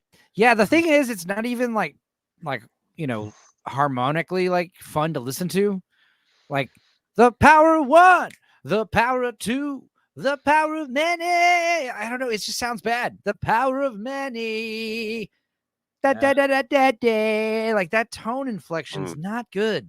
Have Huey Lewis come out and write a jingle. The power of 1, the power of 2, the power of many. Oh, some catchy. Yeah, that would be good. But I'm not sure. It's not very Star Wars, but it would be good. It's the power. So, I mean, I hate to talk about it more, but yeah, after that scene, the show had just premiered. The episode had just premiered a few hours prior. And after they started saying the power of many, and you're hearing like the orchestra in the background, like the background music doing it too, I had to literally pause it and get on Twitter and just see what everyone else was talking about, the Acolyte, and everyone was just like talking about that one scene. Like, what is this? Holy God. It was one of those times where you literally just could share the scene. That's what I did in my buddies, like my normies. We're in a big movie chat, Plex account thing. And I just sent them that link to that clip. And I did no context. I didn't say, oh my God, this is terrible. I just sent them, hey, Acolyte season 3 preview. And everybody was like, what the God's name was that? And not a single person was like, that looks interesting. I had people private messaging me like, "What? Was that real?" Like literally. It's bad, folks. It's bad. Yeah, I think it. We kind of keep going through the same old rigmarole. Every time there's a new Star Wars show that's just about to drop, and it's could this be the one that saves Star Wars? And let's Yeah. face it, there's nothing that's going to save Star Wars. Absolutely nothing is going to save Star Wars. Not Bob Iger's sacking, not Kathleen Kennedy's sacking, not wiping out every last piece of every piece of Star Wars for the last 14 years. There is not going to be a magic bullet. There's no panacea. There's no cure-all anything that's going to save Star Wars. Now I think I'm one of those people where I don't think Star Wars will ever be dead. There's always going to be the 3 original movies, and I can always just headcanon that everything else is crap and not real. That's easy. And that's exactly what Lance was actually saying last week. I decide what's canon.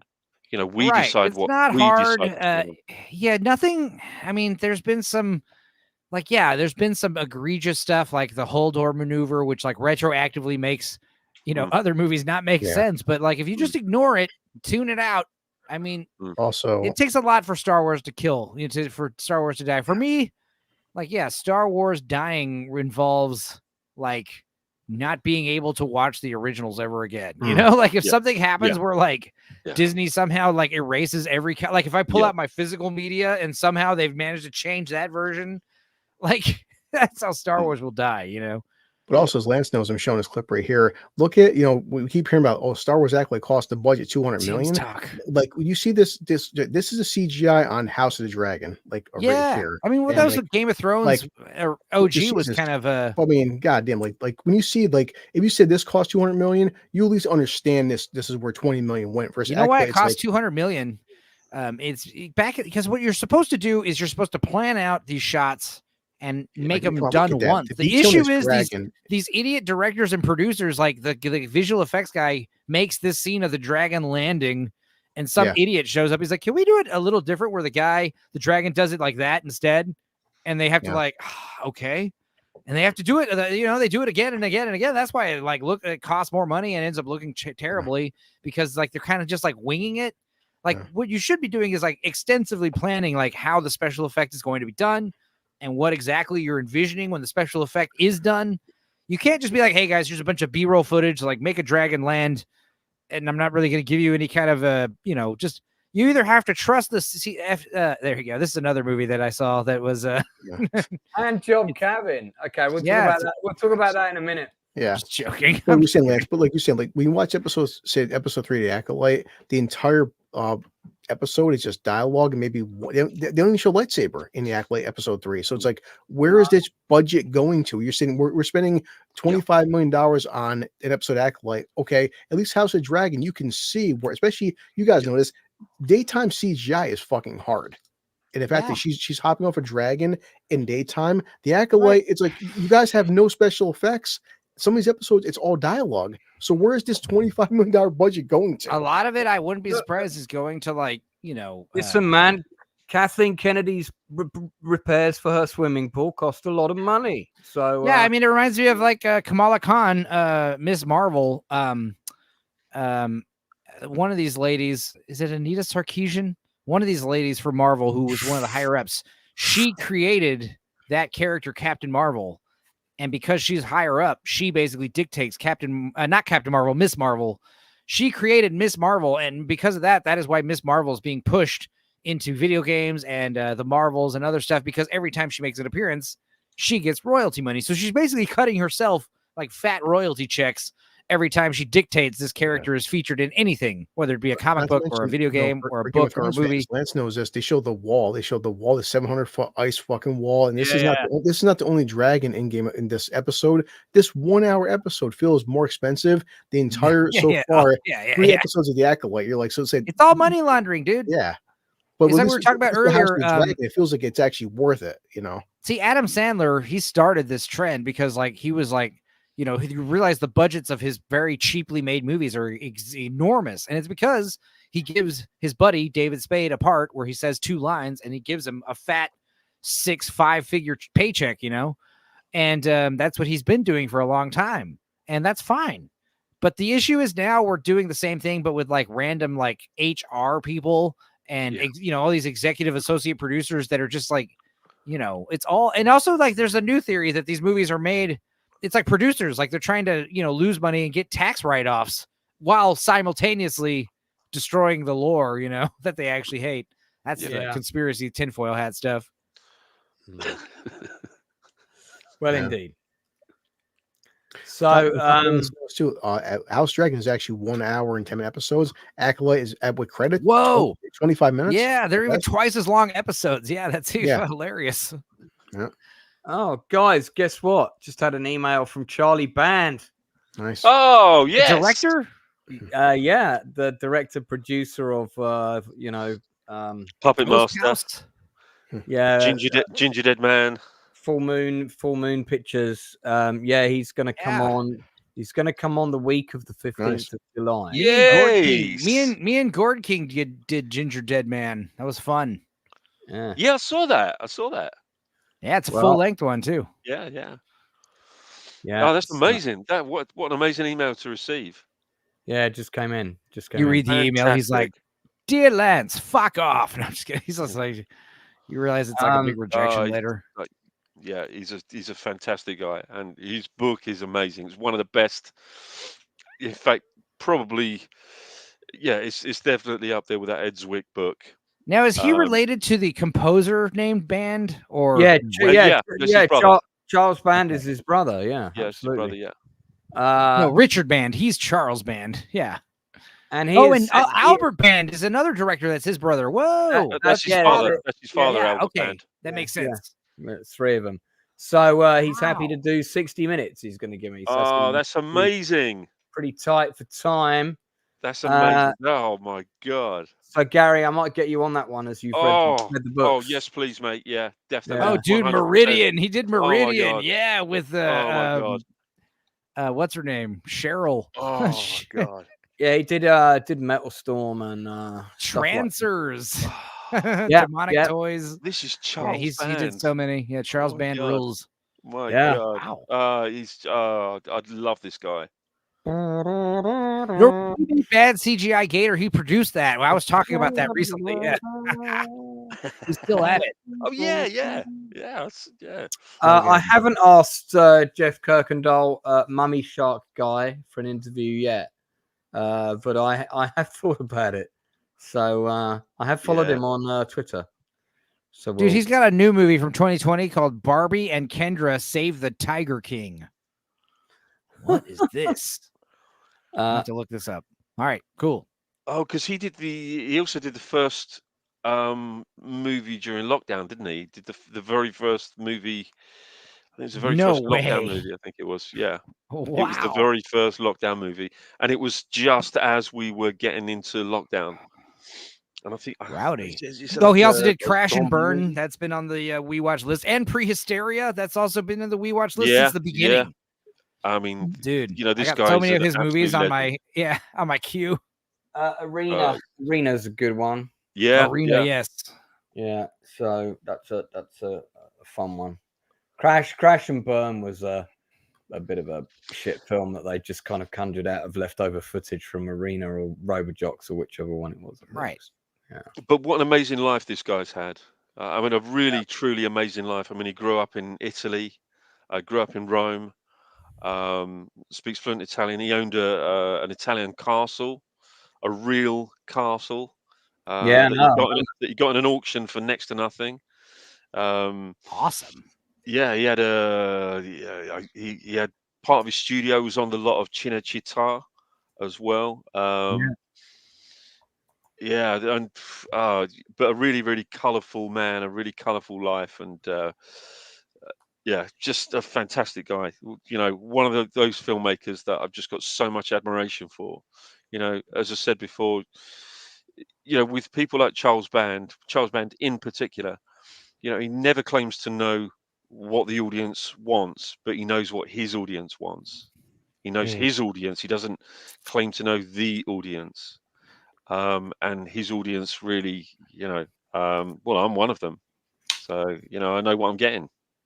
Yeah, I'm another one. Yeah.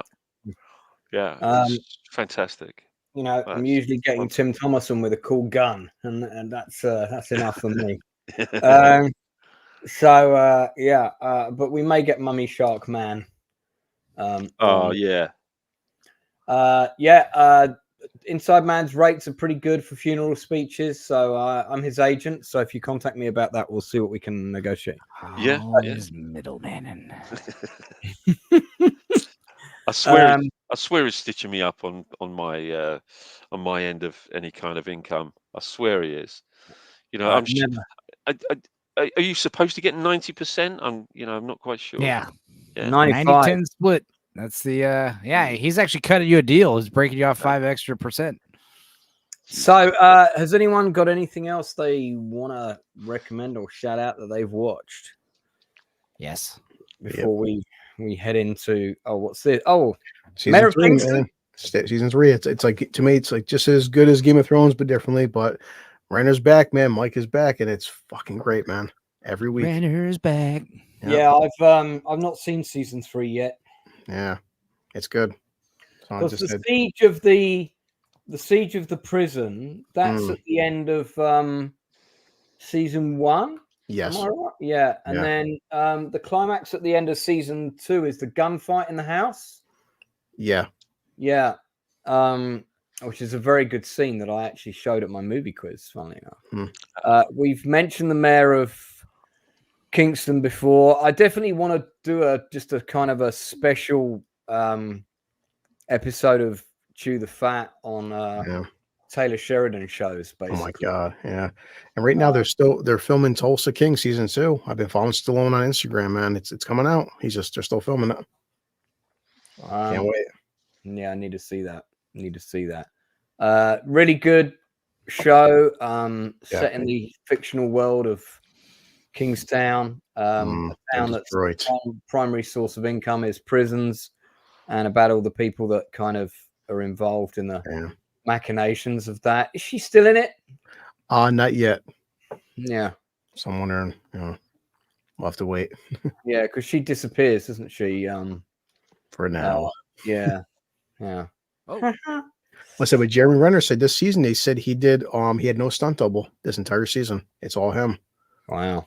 So I mean, considering what he went through, I mean, I'm so impressed. The guy's like 55 years old and doing all his own stunts, man, and he does the action scenes well. I take it there were no snowplow scenes required of him. Not yet. No. I mean, we're only episode 3, so it's hard to tell. Yeah, it's a. Oh, yeah, she is West. Sorry, yeah, what Toxic said. This is a great show. I really love it. Really, really, really good show. And it's up there with Oz, Homicide, Life on the Street. It's that kind of gritty. What's it? Taylor Sheridan, man. That man knows how to write characters. Man, he does. He really knows how to write narrative. Gord King. So if they use CGI, he'd be Jeremy Rendered. Yeah, Gord, let me know if you want to pop in, man. We're wrapping up soon, but let me know if you want to pop in. Yeah, it's a good show. It is a good show. If anyone hasn't started watching it yet, I highly recommend it. I really do. It's very, very good. Yeah, I think I'll have to check out season 3. Hey, behind the scenes, look at that. Is that like that's the massive makeup department? Wow, look at that. You think they'd all be in a warm trailer, but no, they're in a massive warehouse. There's that many people. I got to watch behind the scenes. How they filmed that prison riot, I don't know, but that was some of the best television I've ever seen in my life. Really well done. Yeah, the whole logistics behind that, I don't know. Like, I'm fascinated by that prison riot. Like, man, I always catch Gord King when he's watching his Pornhub account. So, mine. Pumpkins. I watched a film called The Coffee Table this week. Fucked up, but very good. I recommend it. Is that a sequel to Dining Table? Did you guys see? I'm sure like Enzo probably did, but the trailer popped out probably like an hour ago for a Smile 2, which I didn't. Okay. The trailer for Smile 2. Do you want to get it up? Let's have a look at it. It's coming out this October, because Smile did very well at the box office too, and I liked it. That was creepy as fuck. Yeah, man. It was good. It was a good movie. Yeah, get the trailer up. Let's have a look. Yeah, it's only a couple hours old. It's Paramount Pictures. It is 8 hours old. All right. Okay, now there's more than one film called The Coffee Table, believe it or not. The Coffee Table has competitors for the title of the film, The Coffee Table, but I think you might mean this one, The Mr. del Commodore. It's about a man who breaks his coffee table and is very unhappy about it, judging from that poster. There he is. I'm going to be upset if we don't see a coffee table in one of these stills. Is that it? That must be the coffee table. So is it like a magical coffee table? Maybe this is like a time portal. Yeah, I don't know. They buy a coffee table and it changes their life. Could it be like it's the equivalent to hot tub time machine, except it's coffee table time machine? There you go. Wait, let's have a look at the reviews on IMDb. There are 36. Currently a score of 6.7. That's fairly respectable. A film I won't soon forget. Oh. Anxiety-inducing nightmare. Hell yeah. Okay. Anxiety-inducing nightmare, Butterfingers, heady concoction. You'll need a what? I have to find out. Strong stomach. Okay. Hell yeah. Absolutely disturbing. I wanted to finish at 35 minutes. Okay, it's like, yeah, he's comparing it to Haneke's Funny Games. That's a fucked up movie. If you haven't seen it. Beating a Dead Horse. All the spoilers. We won't read that one. The Coffee Table is a unique horror thriller, well written and even better executed. It's a slow burn, but a brilliant tragic journey. Okay. Not as disturbing as they say, actually boring. Great opening 40 minutes, then boring and dull. Black comedy. Good film with a really bad and unnecessary soundtrack. This is not a comedy, not even a dark comedy. Darkest comedy I've ever seen. A hidden gem. Awesome. Elements of greatness that go nowhere. That's a real winner. Disturbing is an understatement, but he still gives it 10 out of 10. Love it. Yeah. Interesting. Why has it got to be a black comedy, says Jacob? I don't know, buddy. Exactly. Hello. So, yeah, I killed the sound, so you know it's easier. But all right, look at that. Oh, he's smiling. Oh, it's not creepy. Well, you guys know, smile. I do like how this premise looks like it's like a pop artist, and they're gonna have a lot of fun, like choreography and cool stuff like that. They're gonna showcase. It'll be fun. That's our new character. I guess she's a Lady Gaga lookalike or something. So, right, and it's one of her dance troupe going to become infected with the smile virus. Yeah, she puts a smile on, and then I'll skip forward. We get it. Yeah. It ain't nothing we haven't seen once before. There we go. It's like, look. Oh God. Sorry. What? No. What's cool about her being a pop star musician is you just automatically assume her friend died of a drug overdose, right? Yep. It's always going to be drugs. He's smiling. You're taking that new drug, Smile. It's hitting the streets and causing people to bash their own heads in with bench weights. You guys remember for part one, the marketing department was genius, though. People were just smiling at random like baseball games and shit, and out in New York City, and just staring at you. Well, at least it was, I give them credit for at least a new IP, and it was something. The Smile Monster was something different.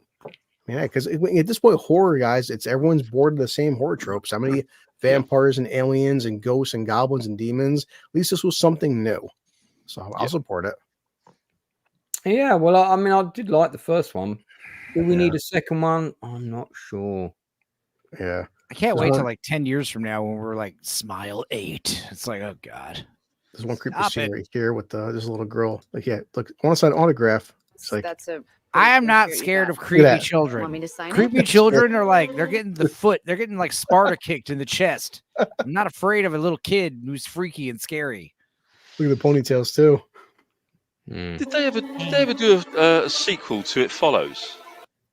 No, they're making one called They Follow. Yeah, they're currently nice. they're developing one. Yeah, right. Yeah. It Follows was great. It Follows. Yeah, I really liked it. Yeah, I mean, I like It Follows more than Smile. Gord isn't wrong. It's just normal New York City behavior. Grin harder. Hey, I'm curious if somebody kill this damn thing. It's kick its ass.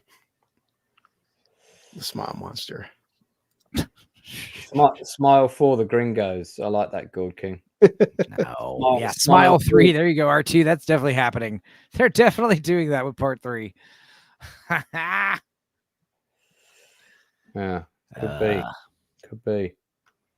Well, yeah, I might go and see it. We'll see. Well, I watched.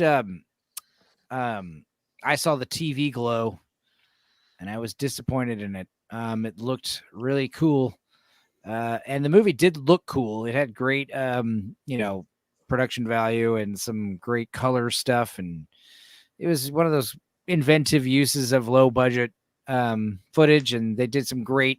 It's like a TV show within the movie, like an early 90s TV show. So they definitely, like, all those scenes had that television, like 90s television sitcom vibe, like that look.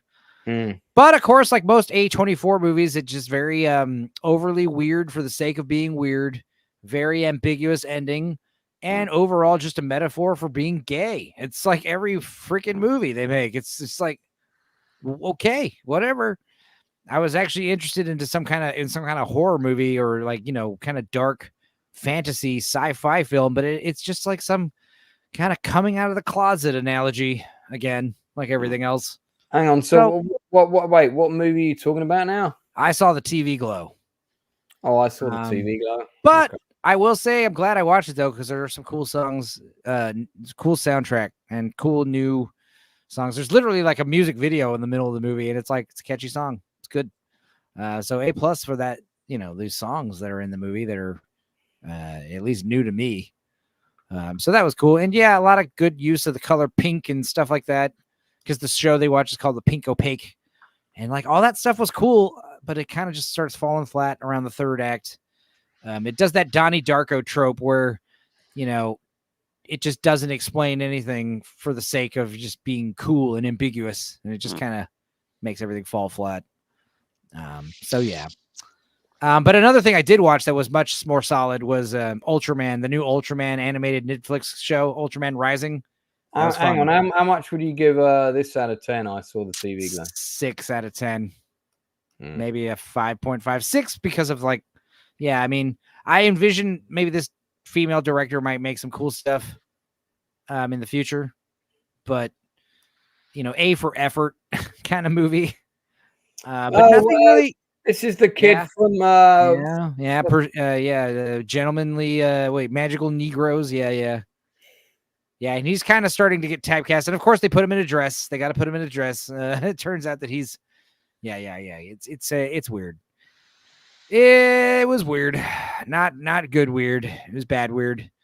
But Ultraman Rising, way more solid, and it was like a good family film.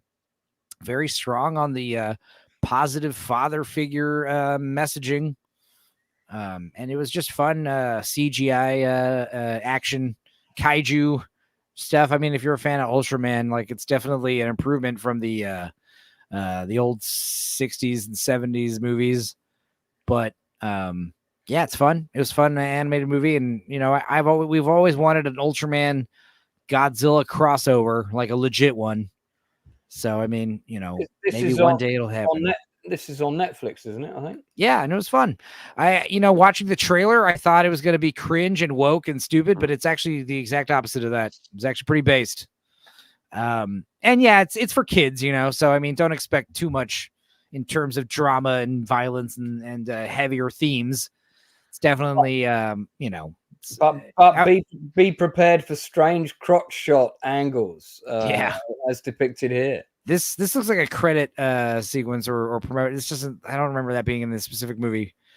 Yeah, it was cool though, because you've got the double life of he's like a famous baseball player and a famous monster fighter at night, and Gigantron has a child that he is kind of raising. Is this his child? Chasing him in the park, 20-foot tall infant. Oh, I was joking. That's really his kid. Yeah, so Ultraman finds the egg and it cracks in front of him. So the baby imprints on Ultraman. Oh, and, I was about to say, who did he shag? It's a fun movie. It was fun. Who did he shag to have this crossover? No, he Gigantron is protecting this egg, and Gigantron passes away, And yeah, I mean, he basically takes over the baby, kind of as like feeling guilty kind of thing. Yeah. But it was cute. It was cute. Where's There's some good this streaming? Where is this? Netflix. Yeah, Netflix. Netflix. It's a Netflix Right. original. Okay. I'm gonna watch it tonight. It was fun. I mean, it's definitely, it's not too, mature or anything. It's not gonna make you, it's not gonna make you think or anything. It's just a fun little movie. Yeah. But it was it was cool seeing all this great, very Japanese. Not a it was great Japanese. I don't know if this movie was made by. I think it was made by Japanese people. And there's obviously an English version. That's the version I watched. But it wouldn't surprise me at all if it was originally in Japanese. But yeah, good stuff. I think it's raining right now. Hell yeah. Yeah, it was fun. I will check it out. Yeah. Yeah, I'd give this one a solid 7.5 out of 10. It was fun. How many times can I say it was fun? Enough. Cool. Lighthearted. The other thing I want to say, I watched 2 old movies. I rewatched. I'd never seen Deja Vu. I'd never seen it. It was good. It was cool.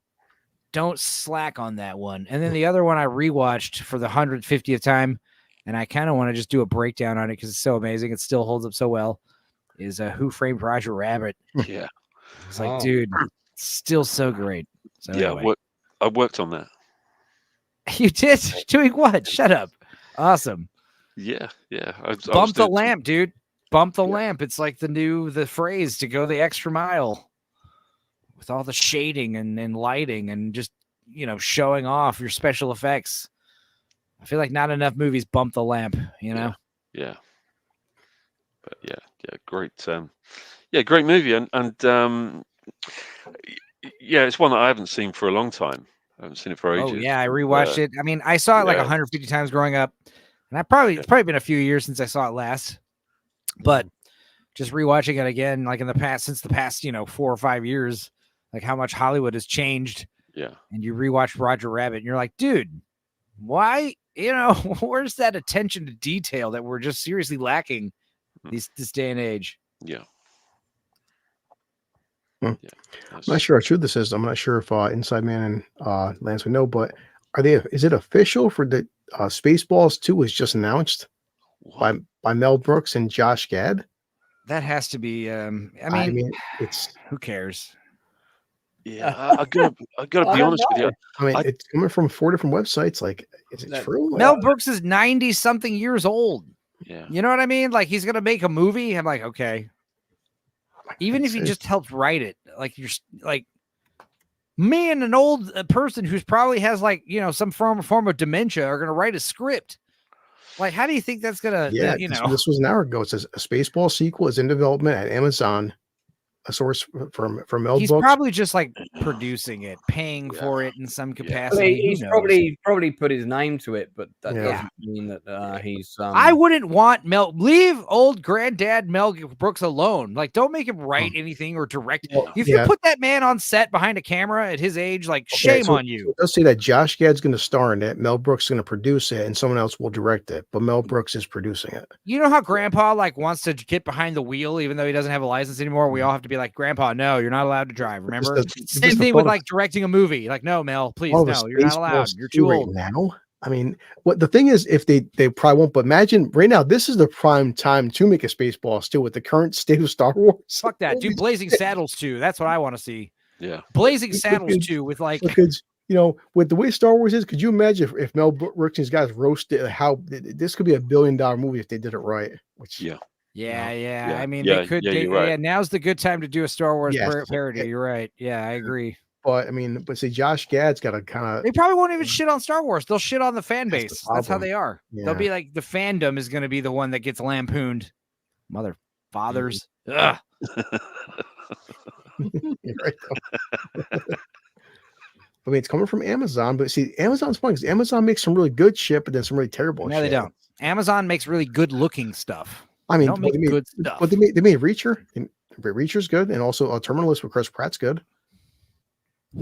Good. Is it great? Is anything great? That's the thing. I said the same thing about Netflix. Netflix makes Nothing's lots of great good anymore. stuff. I'll take good. Is anything they make excellent? Is anything they've made like amazing, like a must-see, fantastic? According to like everyone we talked to, nothing before, nothing after.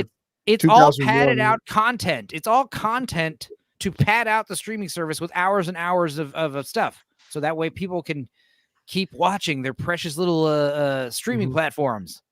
Yeah, there's nothing beneath the polished veneer, is there? That's all it is. Indeed. I'm on to you, Netflix and Amazon and Hulu. Well, we'll see.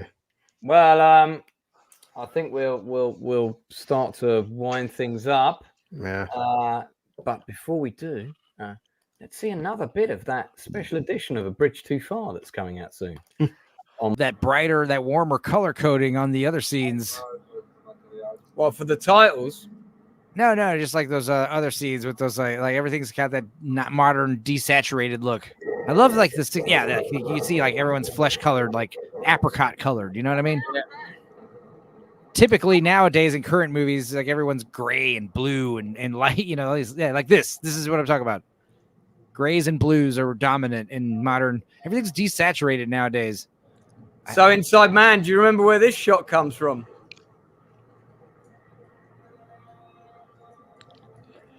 What I've done is I've made a mega long cut of the film, but I've cut clips from loads of other movies that have also covered Market Garden and put them all into one film. So I've got loads of different perspectives of the battle. Interesting. Yeah, fan edits are always cool, man. It's going to be good, but as soon as I put it up on YouTube, it's almost certainly going to get banned. But I will put it up when it's ready. So yeah, that's we'll interesting. upload it on Rumble then or something. I mean, yeah. Well, I'm not on Rumble at the moment, but I could get on there. It's not hard. Blue Collar did it, so okay, must be easy. Yeah, exactly. If I can do it. Blue Collar, what you got coming up? I said tomorrow I'm going to try to. Well, I'm going to record a House of Dragon video Thursday. Myself, Lord Toxic, and hopefully Gord King. The bike riders, man. I want to say I'm hoping this is going to be good. It might not be, but I want to hope Austin Butler. You got friggin' Tom Hardy. Norman Reedus is in it. The Michael Shannon. It's got a good cast. Also, Damon Herriman's in it. I interviewed him. We talked about it briefly. He couldn't say too much about it because it wasn't. I gotta say, the RoboCop remake kind of ruined the facade of big casts. Now, when I see big ensemble casts with all these A-listers, I'm like, this is bait. This is a trick to get me to watch a crappy movie because Gary Oldman's in it, and I'm supposed to be. Michael Shannon. I love Michael Shannon though, so it might be good. He doesn't really pick too many terrible movies. Yeah, we'll find out Thursday. So, indeed, we will. He was like contractually obligated to be in Flash. He had no choice. And then you and me, Lance, tomorrow. We're doing Acolyte tomorrow. So, well, we are. I don't think I've created the stream for that yet. So 9 o'clock my time normally. Oh yeah, need some more alcohol. Yeah. Well, I don't think we'll need to go very long. I mean, unless I can't see how they can turn. At least we have fun talking very about long. it. Well, I mean, I said this every week. I'll approach it with a neutral attitude, and but it's getting harder. You are the kindest man on YouTube. Yeah, I'm only.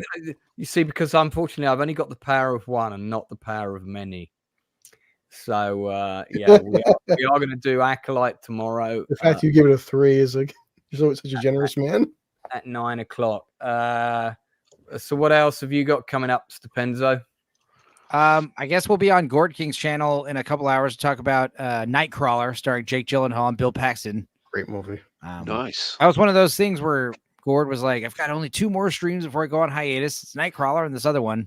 And I was like, man, I should have asked to get on Nightcrawler. He's like, you're on Nightcrawler. I was like, oh, cool. Good. Forgot. So that'll be fun. I'll probably rewatch it right now. That's what I'm doing. Right now. I've seen it like a dozen times, even though it's fairly new movie. I watched it a lot when it came out. It was cool. I liked it. Right. Secondly, tomorrow, I recorded a We Watch with Northern English Bastard. So far, it's the only We Watch me and Northern English Bastard recorded. I recorded it back in February, and it's been just sitting in the editing room since then. And I did upload it, and it got copyright claimed, and the dispute was rejected, and it was blocked. So I did have to take another pass at editing it. And I did kind of darken it up a bit, but it didn't matter because, you know, we're not really talking about most of the movie. It's going to be one of the heavily edited. It'll be like the Meg. It'll be one of the more heavily edited we watches, but it's still funny. Still great discussion going on between me and Luke. And it's the movie The Hard Way with James Woods and Michael J. Fox. Oh, yeah. That's a good film, man. I like that movie. Yeah, I reduced it to a good 47-minute edit Nice. of all good jokes, the best jokes. And, you know, I have the screen, you know, uncovered enough to where you kind of understand what we're talking about, at least. I mean, I would recommend watching the movie first before you maybe check out the commentary for this one, if you've seen it. If not, you'll still have fun. I saw that film at the cinema. Hell yeah, you did. Yeah. Really, Cool. It was great. Saw it on a really big screen, and the whole scene where he's like hanging off the sort of model thing of himself was pretty cool. It was really well done. Do like that film. Very underrated. Not enough people. Yeah, it was fun. I hadn't seen it in a while. I know Northern English Bastard had it was his choice to watch that one. He picked that one. So now I need to watch something else with that guy. Well, I'm sure you'll come up. This time I'm picking. Inside Man, do you have anything you want to plug? Yeah, on Friday, I'm on Northern English Bastards channel doing a rewatch of Get Shorty. So good movie. Yeah, looking forward to that. And of course, Sunday we have episode 7 of Band of Brothers that we're doing. We do. Episode 7 of Band of Brothers is indeed coming up. We also have. I'm doing an interview with Nicky Marshall, I think, on the 26th of June. I've got an interview with Adrian Sherlock. That's coming up, I think, on Monday. Band of Brothers Sunday and Acolyte tomorrow, where we'll be delving ever deeper into the power of many. I have created that stream. It's now up. So Glenn, it's not the power of many. It's the power of many. Like that. Yeah, get it. I've got to get it right. Absolutely. Okay, fantastic. So on that bombshell, has anyone got anything else they want to add? No. Okay, we're going to cut to a clip from one of my favorite films of all time. Who knows what the tide could bring?